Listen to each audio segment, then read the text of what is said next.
How Paul McCartney wrote Yesterday, the genius dream that changed everything, a melody that everyone knows.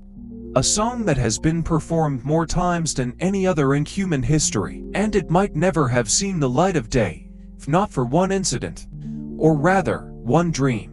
This is the story of how Paul McCartney wrote Yesterday, and why he was initially afraid he had stolen the music.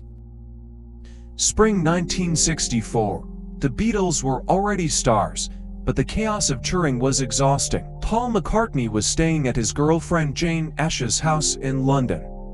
One night, he fell asleep in a small attic room, and he dreamed music. Upon waking up, he rushed to the piano and began working out the chords so he wouldn't forget it.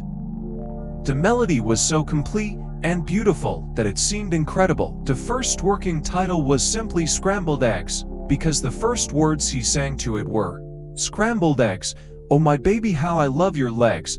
But then the paranoia began. Paul felt that such a perfect melody couldn't just come from nowhere. He was convinced he had subconsciously cribbed some old song. For weeks, he played it for everyone he knew: John Lennon, George Martin, other musicians, and asked, "Do you know this song? Is it someone else's? Did I steal it?" Everyone unanimously replied they had never heard it before. This fear haunted him for several months. When it became clear the melody was original, an arrangement needed to be created. The idea to make it acoustic, featuring only Paul and his guitar, was unusual for the Beatles. Producer George Martin proposed a genius solution to add a string quartet. Paul was hesitant at first. Won't it be too pop? But Martin convinced him it would sound stylish and academic. And the famous title Yesterday came much later.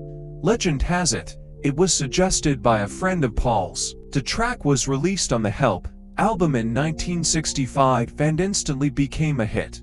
But its main life began later. According to the Guinness Book of World Records, over 2,200 cover versions of Yesterday have been recorded, an absolute world record. It has been performed by Elvis Presley, Frank Sinatra, Ray Charles, and even opera divas. It is the most played song on 20th century American radio. And so, the melody from a dream, first sung about scrambled eggs, became the eternal soundtrack for all of humanity. The story of Yesterday is the ultimate proof that genius is often just 1% inspiration and 99% paranoia.